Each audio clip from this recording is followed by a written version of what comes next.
যখন আকাশ জুড়ে ছায়া নেমে আসে তখনই শুরু হয় এক অদৃশ্য যুদ্ধ। ইসরায়েল চালায় অপারেশন রাইজিং লায়ন, লক্ষ্য ইরানের পারমাণবিক শক্তিকে ভস্মীভূত করা। সাঁজোয়া বিমান, নিখুঁত পরিকল্পনা, ভয়াবহ ধ্বংস।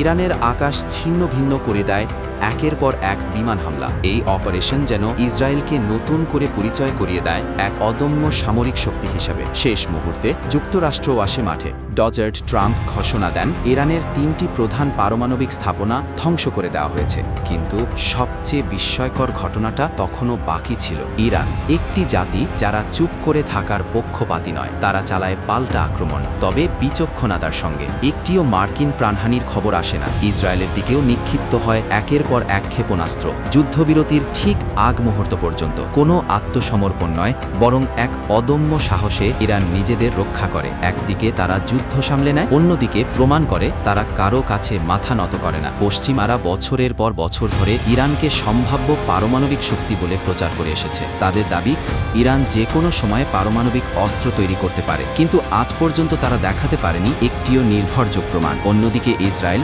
যদিও তারা মুখে স্বীকার করে না, তবু আন্তর্জাতিক সংস্থাগুলো বলছে ইসরায়েল নিজেই একটি পারমাণবিক শক্তিধর রাষ্ট্র, আর সেই অস্ত্রই তারা বারবার ব্যবহার করেছে গাজা এবং ফিলিস্তিনে, যেখানে বেসামরিক মানুষ প্রাণ হারিয়েছে, যেখানে মানবাধিকারের রক্ত ঝরেছে। এই যুদ্ধ একটি বিষয় স্পষ্ট করেছে, ইরানের কাছে পারমাণবিক শক্তি বাড়ানোর আরও বেশি যৌক্তিকতা তৈরি হয়েছে। তবে প্রশ্ন এখন একটাই, ইরান কি নতুন করে ইউরেনিয়াম সমৃদ্ধকরণ চালিয়ে যাবে, নাকি অন্ধকারে গোপনে প্রস্তুতি নেবে আরেকবার হামলার, নাকি বসবে আলোচনা টেবিলে? যুদ্ধ এখন থেমেছে হয়তো কিছুক্ষণের জন্য, কিন্তু উত্তেজনার আগুন এখনও নিভে যায়নি।